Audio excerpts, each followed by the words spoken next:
There are some artists who become famous. There are others who become legends. And then there are artists who become something much bigger than music. And they become part of a country's memory. Brenda Fassie was one of those people. She was a gifted child from Langa who became a continental superstar, a voice of apartheid era South Africa, a woman who was publicly celebrated as royalty, and ultimately a deeply troubled person whose addiction, relationships, media scrutiny, and lifestyle overwhelmed her. She could walk onto a stage and thousands of people would scream her name. Look at her glamorous entry when she visited Ivory Coast.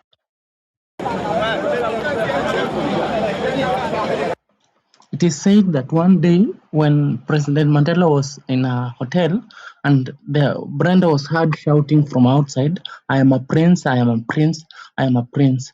Then Nelson Mandela asked who the person shouting was, and he was told that it was Brenda Fassie. And Nelson Mandela concluded that truly Brenda was a prince.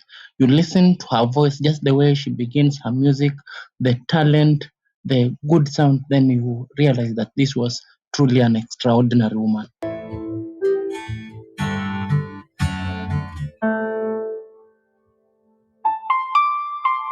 I don't know what can happen after this moment.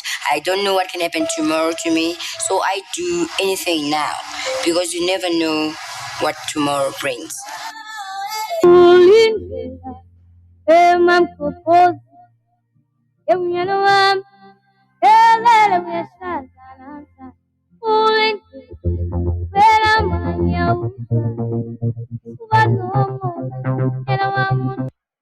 She could sing one note and make an entire crowd move. She could make South Africa dance. She could make South Africa cry. And at the height of her name, even Nelson Mandela had her name and called her something remarkable, a princess. But behind the music, behind the fame, behind the courageous personality and the screaming crowds, there was another Brenda, a woman fighting battles that the cameras could not always see. A woman could eventually struggle with cocaine and alcohol. What can happen after this moment? I don't know what can happen tomorrow to me. So I do anything now because you never know what tomorrow brings. Down, I'm not going nowhere. I love Brenda. I love you, I love you, I love you, Brenda.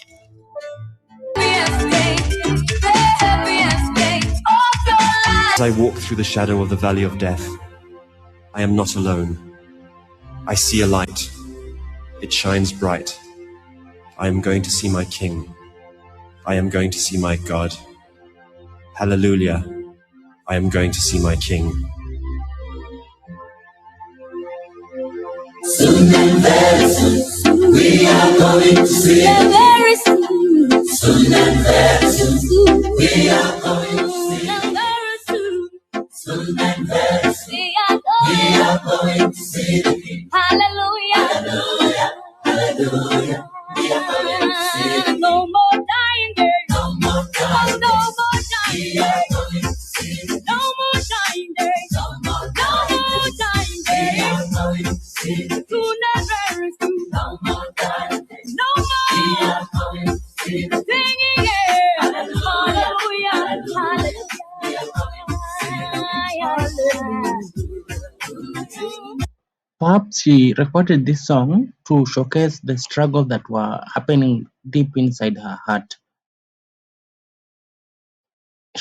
But behind the music, we have said that she was behind the fame and behind the outrageous personality and screaming crowd, there was another Brenda, a woman that was fighting battles that cameras could not always see, a woman who would eventually struggle with cocaine and alcohol, a woman whose lifestyle became so dangerous that insurance companies reportedly refused to insure her life. And in 2004, at just 39 years old, Brenda Fassie was gone. She died tragically when her life support machine was stopped. This is not simply the story of a singer. This is the story of Mabru, as she was popularly known, the girl from Langa who became the voice of a nation, the woman who was treated like royalty, and the princess whose life ended tragically.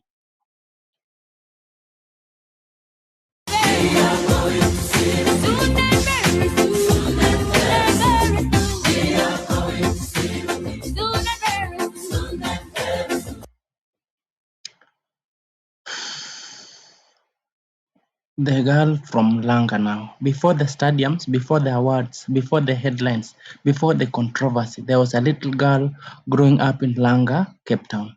Brenda Fassie was born on November 3rd, 1964. Her father died when she was young, and according to the recollections, and sources we have obtained online, Brenda remembered him largely through the tears that her mother shed.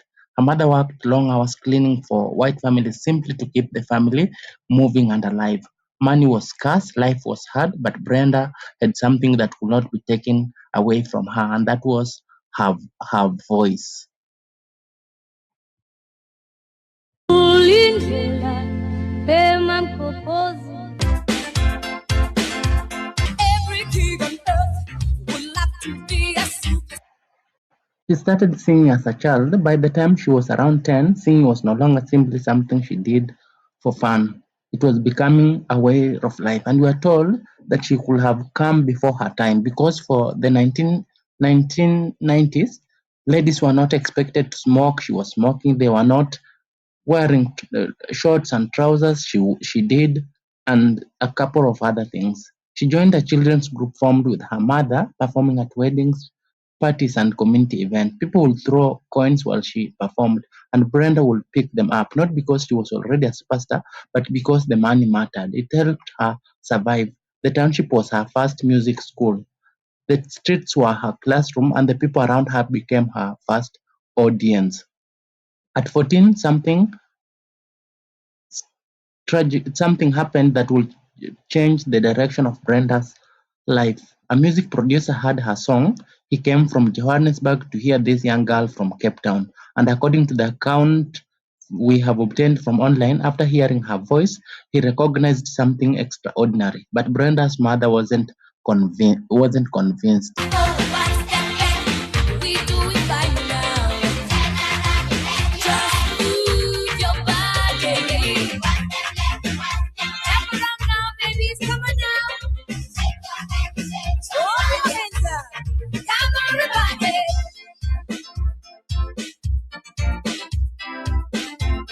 To go to Johannesburg to Soweto.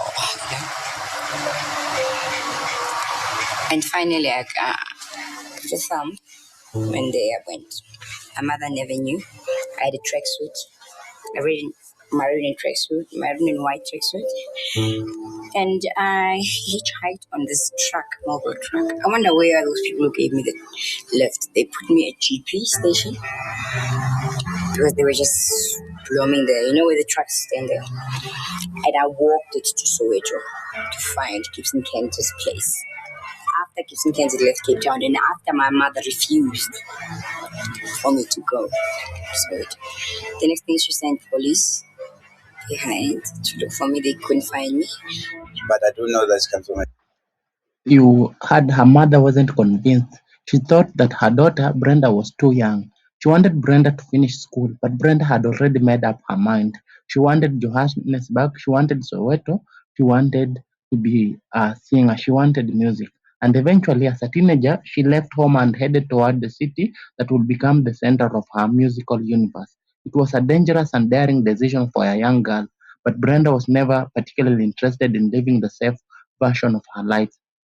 She wanted the life she imagined, and Johannesburg was waiting for her. Do, do, do, do, la, do, ti. Mi, do, do.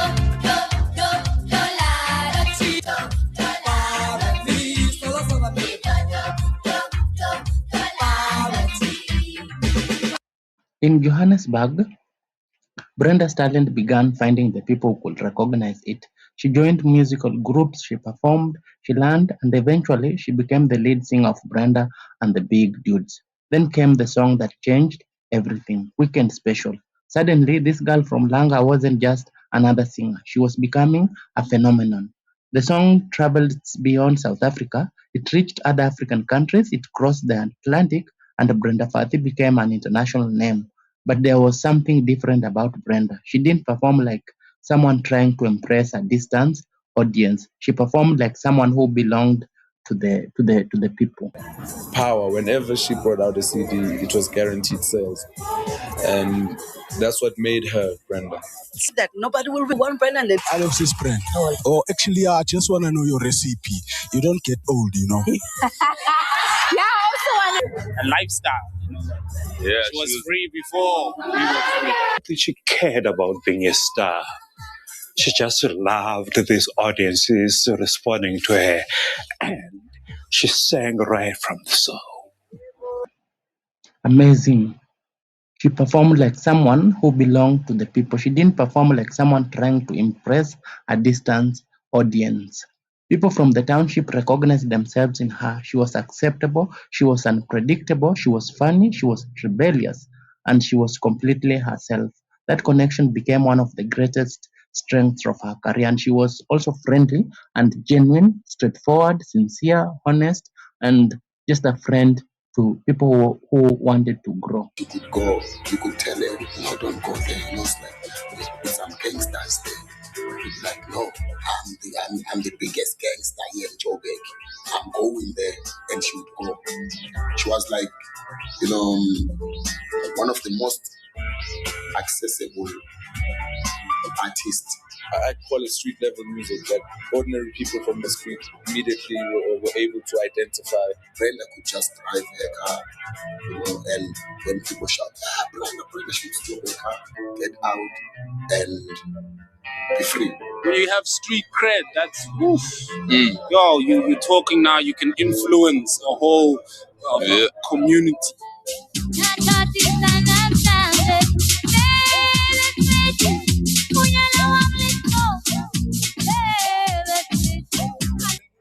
A very controversial type. She was caught in controversies of different kinds at different stages of her life. I cannot live up to your expectations, unfortunately. I lead my life. So I'm not gonna live the way you want me to live. I'm not being rude, I'm not being sarcastic or funny, but please believe in me. Let me live my life. One thing I liked about her was her attitude. She had Up yours attitude. For me, that was just a sign of be yourself, because I am definitely going to be myself. That's how I am. I don't know how to explain this person, Brenda. She was an extrovert. Her personality, she commanded a lot of respect. Sometimes without even having to say anything. The only way you can deal with somebody like Brenda was for you as well to be very, very, straight up. She was the type of person, live and let live. She didn't explain herself to anybody. She just lived her life according to what she thought was right for her. This is me. Take me the way I am, Mafiju. Is this one of the artists that is their friend? I'm not gonna mention anything. He came and like, hey Junior, what's up, my brother? And what? When I was like, what? You're saying is your brother now? What you were saying to me yesterday? Now you're saying is Junior is your brother. Junior, this is a snake. It's a snake. So yesterday he was saying this and this about you. That's his brother. Straight up. Tell me, all my friends who came, some of my friends, they ended up not coming to the studio.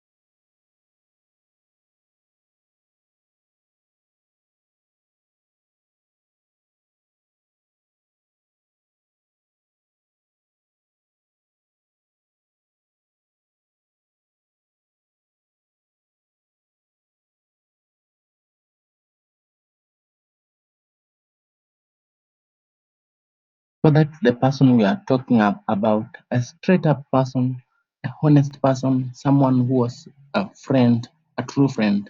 But fame became with a price for Brenda. She became famous while she was still very young. Suddenly, everyone wanted something from her. Record companies wanted her, promoters wanted her, journalists wanted her, fans wanted her, and the industry wanted to control her. What should she wear? What should she say? Where should she perform? How should she behave? But Brenda hated being controlled. The same woman who could command an audience could become incredibly difficult when somebody tried to tell her what to do. She started rebelling soon. She missed appointments, she walked away from performances, she disappeared, and eventually she reached a point where she wanted something more: control. Control over her music, control over her message, control over her money. By the end of the 1980s, Brand left the big dudes and began building her solo career. And that decision would produce some of the greatest music of her life. South Africa was changing. Apartheid was still crushing millions of people. Political freedom was still a dream. Nelson Mandela was still imprisoned. This latest record of mine, Black President, it is banned in South Africa. Why? Because maybe the government is thinking I'm predicting so much truth. It's so much of a truth, you know. I'm not even mentioning Mandela's name there, but the word Black President, it goes without saying, man. While in the past, Brenda was known for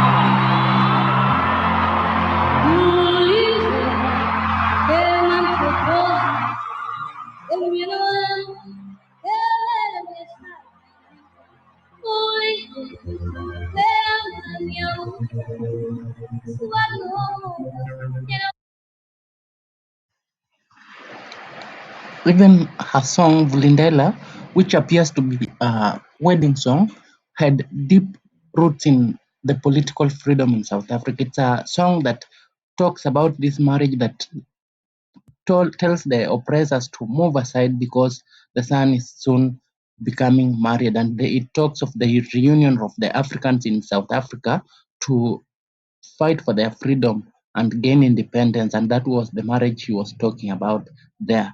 Apartheid was still crushing millions of people. Political freedom was still a dream. Nelson Mandela was still in prison, and Brenda Fassie understood something that many entertainers did not understand. Music would say things that ordinary people were afraid to say. Then came Black President. The song was dedicated to Nelson Mandela, and its message was unmistakable. A black president will one day lead South Africa. The authorities were unhappy. Attempts were reportedly made to restrict the song's exposure. But the song had already escaped. People were listening, people were singing, people were hoping. Brenda was no longer simply entertaining people. She was becoming part of the soundtrack of political change. And then came one of the most extraordinary stories about her relationship with Nelson Mandela. Imagine this: you are inside a house in Orlando, everything is quiet, and suddenly you hear someone running up the stairs and you hear a voice shouting, "I am a princess." Again, "I am a princess." The person listening doesn't know who is making all this noise. So the question is, who is this person crying that I'm a princess? So the question comes, who is that? And the answer comes, that's Brenda Fassie. And then Nelson Mandela's response, according to the online sources, says that Nelson Mandela said, "She's right, she's a princess. That's how special she was." Think about that for a moment. The man who will become South Africa's first democratically elected president, Nelson Mandela, calling Brenda Fassie a princess. It captures something about her that statistics can never explain. Brenda wasn't simply famous. She had presence. She had something people felt, something impossible to manufacture, something that made people believe that when Brenda walked into a room, the room belonged to her.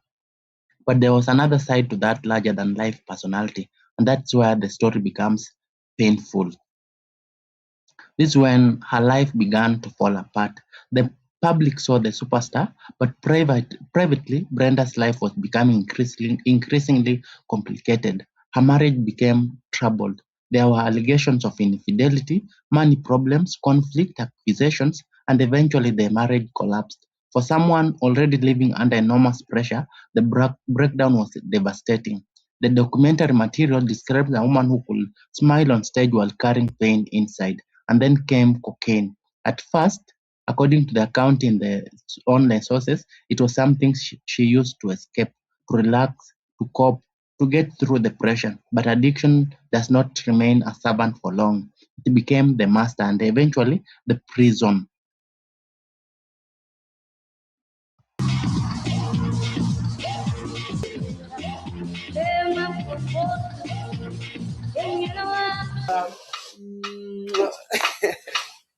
During my ups and downs, my son would come to me and say, "Mommy, what's this all about? Are you gonna try?" Now he's been my therapy. He is trying, and I'm trying so hard. Everybody tries. Been getting next to you. You love me. I love you. Warlike mode. My mother is like, I'm a cuckoo, a lady's way, I wrote a letter to lady.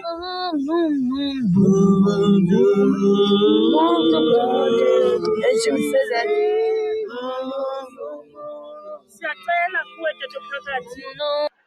Brenda began missing performances. There were times she even forgot lyrics. How amazing. There were times she fell asleep backstage. Her behavior became increasingly unpredictable, and the media noticed. The same newspapers that had helped make Brenda famous now had another story to tell. Brenda is out of control, she's falling apart, she's the bad girl. The public saw the scandals, but the people closest to her saw something more complicated. A human being struggling with addiction, a woman trying to survive pain, and a mother trying to keep going. Her finances deteriorated, she sold possessions, she lost stability, and the superstar who had once commanded enormous crowds found herself fighting battles in private. In 1993, Brenda suffered another devastating loss: her mother died. And around the same period, the people and structures that had surrounded her began disappearing. Then came one of the darkest chapters. Brenda's partner, Poppy Shilala, died from a crack cocaine overdose while Brenda was present. That tragedy reportedly devastated her. The loss was not simply another headline, it was personal. Someone she loved had died beside her, and Brenda herself was already struggling with addiction. The story had become bigger than fame. It was now about survival. What's going on? She could register in terms of what was wrong, what was right, and she even knew what she was getting herself into in terms of narcotics. Because we used to speak and she used to say bongs. It's hard to let go, and it's so much stress.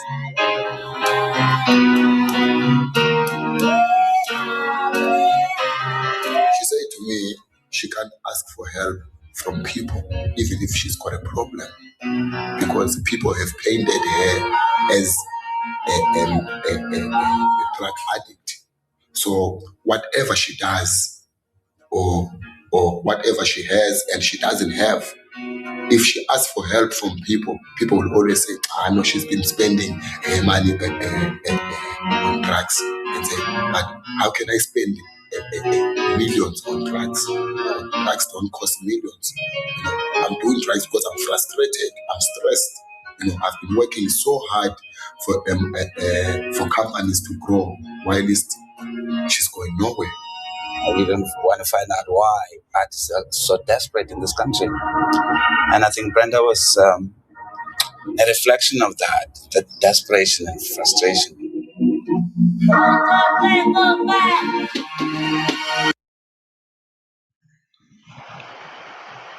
There is a cruel thing about fame. People can love you and still leave you alone. Brenda had millions of fans, but fame couldn't sit beside her when the room went dark. Fame couldn't make the drugs disappear. Fame couldn't repair every broken relationship, and fame couldn't guarantee tomorrow. For a time, it appeared that Brenda Fassie's career was finished. The industry had written her off. The newspapers had turned her into a spectacle. People were asking what happened to Brenda. But Brenda wasn't finished, not yet. And then something extraordinary happened. She came back in 1997. She released Memeza, and it came and with it came Vulindlela. Suddenly, the woman everyone had written off was back at the top. The songs exploded. People danced. They celebrated, and she was everywhere again. And the woman who had been declared finished had reminded everyone of something. You cannot easily destroy a gift. SIBC's later documentary description of her life calls Vulindlela a celebration of freedom, joy, resilience, and describes her comeback as a reinvention after she had been written off by the industry. She was back, but the comeback did not erase the battles. And now we come to one of the most extraordinary details in her life story. She was one of the biggest stars in Africa. Her voice was valuable. Her performances were valuable. Her music was valuable, but there was something that money couldn't buy: life insurance. According to contemporary reports published after her death, Amy had tried several times to secure the life insurance of Brenda. They approached insurers locally. They also tried overseas, but the applications were rejected. The reasons the applications were rejected because insurers considered her too high risk, citing her history of substance abuse. Amy's corporate affairs head said her life was not insured because she was considered too great a risk. Think about the tragedy in that. A woman who had become a national treasure, a woman whose music had made millions, a woman whose name could fill venues, could not get a company to place a value on protecting her life. Her lifestyle had become that dangerous. And this wasn't simply gossip. Her record company confirmed that attempts had been made to obtain insurance and that insurers would not accept the risk. It is one of the clearest examples of just how serious her addiction and health risks had become. In April 2004, she suffered an asthma attack. She was admitted to Sunninghill Hospital in Johannesburg. She fell into a coma. 4 days, South Africa waited. People prayed. Fans gathered. The country hoped. Because by this point, Brenda Fassie was no longer just an entertainer. She belonged to everyone. Even people who had never bought her music knew her. Even people who had criticized her knew her. Even people who had watched her fall still wanted her to rise, but she never recovered. On May 9, 2004, on Mother's Day, Brenda Fassie died. She was just 9 years old. News report at the time said she had been hospitalized after an asthma attack and had remained in a coma before life support was withdrawn. The circumstances surrounding her death were widely associated with her long struggle with substance abuse, and contemporary reporting discussed cocaine use alongside her medical complications. And when something happened that showed just how deeply Brenda had entered the soul of South Africa, the country mourned. Thousands came to remember her. Radio stations played her music. People who had danced to Brenda's songs now cried to them. The little girl from Langa was gone, but the music has remained ever since. Was she? So at this point, we want to ask, what do you remember Brenda Fassie was with? Was she a superstar? That is true. Was she controversial? Controversial? Absolutely. Did she make mistakes? Yes, several mistakes. Did addiction destroy parts of her life? Yes.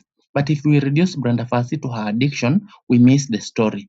Because before the addiction, there was a child. Before the headlines, there was the voice. Before the scandals, there was the dream. And before the tragedy, there was the music. She was a woman who came from hardship and reached extraordinary heights, a woman who could make presidents notice her, a woman who could make ordinary people feel seen, a woman who could sing about love, pain, politics, freedom, and everyday life. And perhaps that is why Mandela's description matters so much. She was a princess, not because she lived a perfect life, not because she never fell, but because she possessed something that cannot be bought, manufactured, or taught. That is presence. Today, Brenda Fassie's name still carries weight. Her songs continue to be played, her image continues to appear, her story continues to be told, and new generations continue discovering the woman who once made an entire country dance. In 2025, SABC One even dedicated a 4-part documentary series, Vulindlela, to her life and legacy, describing her as one of South Africa's most unforgettable music icons. That tells you something. Brenda Fassie did not disappear. when she died. She became history. But perhaps the greatest lesson in her story isn't about fame, it's about vulnerability. Because sometimes the person who looks strongest on stage is fighting the biggest battle when the lights go off. Sometimes the person making millions of people happy is carrying enormous pain, and sometimes a gift can survive almost everything, except the things that we refuse or are unable to confront.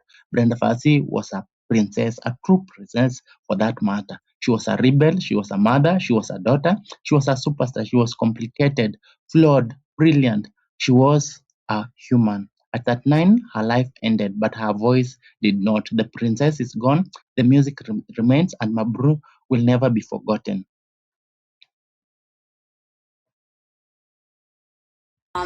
Probably watching over and looking, and I would like you to rest in peace. Amazed Uti, you know. What a woman. You know, what a woman, what a strong woman.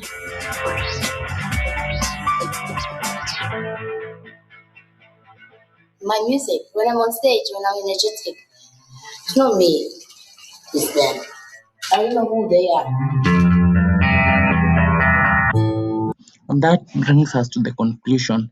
Indeed, Brenda Fassie was a princess. She had her weaknesses, she had her strength, and there are things that she could have done better, but she was human. She was the life support of South Africa, and she fought for independence. Her life is a story to us that people may love you and still leave you alone.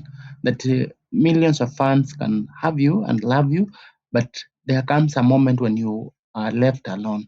Fame cannot sit beside you when the room is dark. Fame couldn't make the drugs disappear in the life of Brenda. Fame couldn't repair every broken relationship that she had, and fame couldn't guarantee tomorrow. For a time, it appeared that she had lost everything, but she came back very strong. And indeed, this was a princess, and needs to be remembered in every in every sphere of life that we have in this life. Thank you so much for watching.